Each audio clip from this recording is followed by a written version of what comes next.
Let's jump right in here. We all picked out an article today. And the first article, we're going to start with Matt's article. This is the ZPass toll payment text return in massive phishing wave.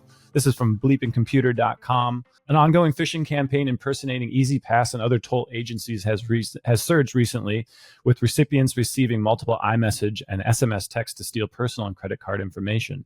The messages embed links that, if clicked, take the victim to a phishing site impersonating ZPass, the toll roads, Fast Track, Florida Turnpike, and other toll authority that attempts to steal their personal information, including names, email addresses, physical addresses, and credit card information. And this is a great example of what they look like.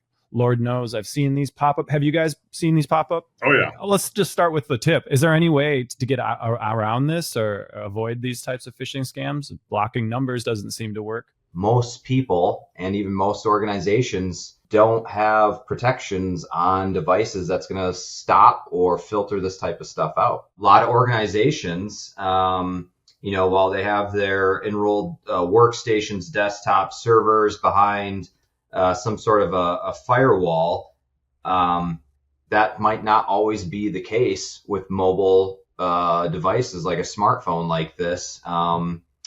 Usually the best way to do it is probably set up a VPN on them. So they're always flowing through some sort of a firewall that has some sort of URL filtering. You could do a couple things, I think, Matt, and none of them are perfect. One would be signing up for the Do Not Call registry. But again, that doesn't necessarily stop a criminal from using your phone number, even though you've opted out of solicitations. The quick thing you could do is actually just log into your ZPass account and see if there was a balance due on it. So you could, manage the account that way, not going through a link, which, Matt, that's the same thing that we would recommend for people anyway. If you're getting a call or an email that's requesting something of you, to actually just go to the real website to log in. And that's a great point, because that goes back to just good old general security practices. It's, defense in depth, having different layers. So one, you've got the training the human being, making sure that they're aware and how to handle, to think twice about the things that are coming in through channels that are normally used for production purposes.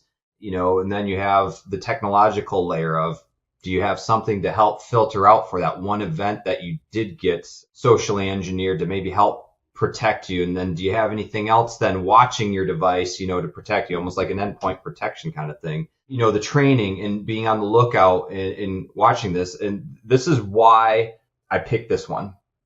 I was this close from clicking on this. So my family and I went down to Florida about a month ago. And I had never received one of these texts.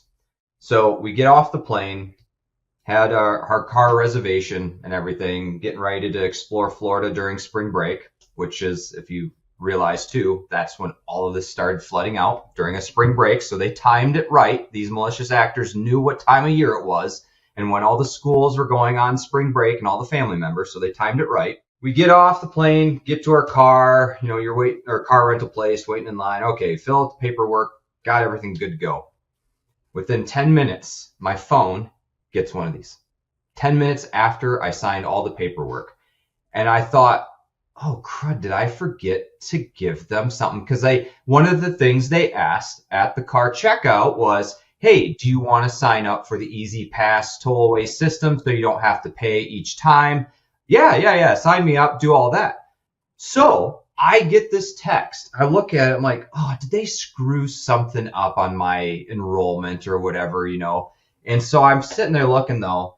This goes from a training, even being cybersecurity professional, all the things we learn and do. And I'm like, it just seems too generic, though. There's no, hey, Matt Starland, hey, your account, the car. There was no details that were unique about my enrollment that literally happened 10 minutes before I got that text.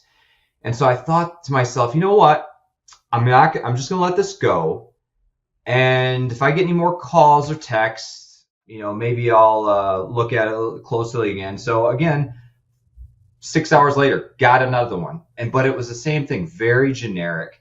And, and the first thing I thought to myself was, maybe I'll just call up a number that I know that's associated to the car rental place and to ask them, hey, is this something that you guys would be sending out, or is this something that you forgot to enroll me in? What's going on here? Or two, I was on vacation. I didn't care. You know what? They can bill me later or figure this out when I can't, when I return the car. And so I took the latter approach. You know what? I don't want to mess with this now. I'm on vacation. I'll deal with them when I get back.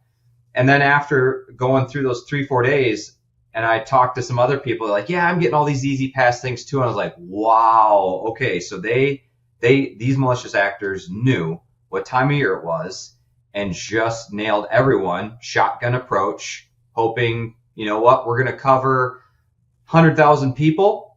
Guess what? If we get 0.01% to click, we're going to get still a decent amount of, money off of this. And so why try to target when we can just make it sound really good? And I was close to falling for it. And it was mostly because of timing. Timing was key. We see that with the tax returns as well, right? In that tax season, an increase in that type of activity. And then towards the end of the year and the holiday season, we see the UPS package alerts pop up.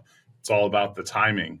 They're getting more sophisticated, where they know that there's going to be some sort of filtering involved, or the threat actor, when they build these applications, they're assuming that they're going to go through some form of scrutiny.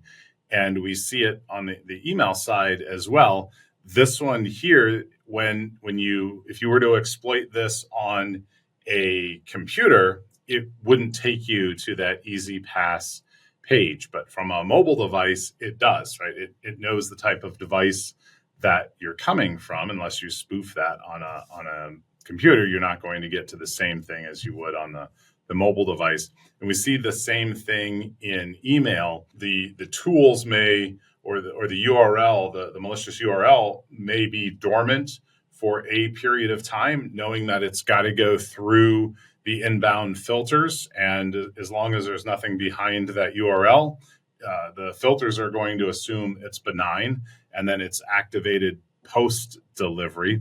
And the other thing that we've seen are malicious accounts that when they go through the sandbox environment, it knows it's in a sandbox environment, not on a user's workstation, because the sandbox environments kind of all look the same, because they're designed to detonate these URLs in a controlled environment, and it's a virtual machine with very little memory or very little processing power dedicated to it. So it can fingerprint the machine that it's on, know that it's not on a user's workstation, and then not detonate.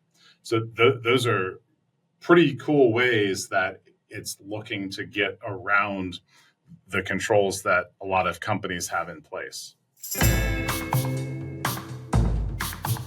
Thanks so much for tuning in. Don't forget to like, share, and subscribe. And if you have a moment, leave us a comment on a YouTube channel or give us a review on Apple Podcasts. It really helps others find the show. Thanks so much for joining us, and we'll see you in the next one.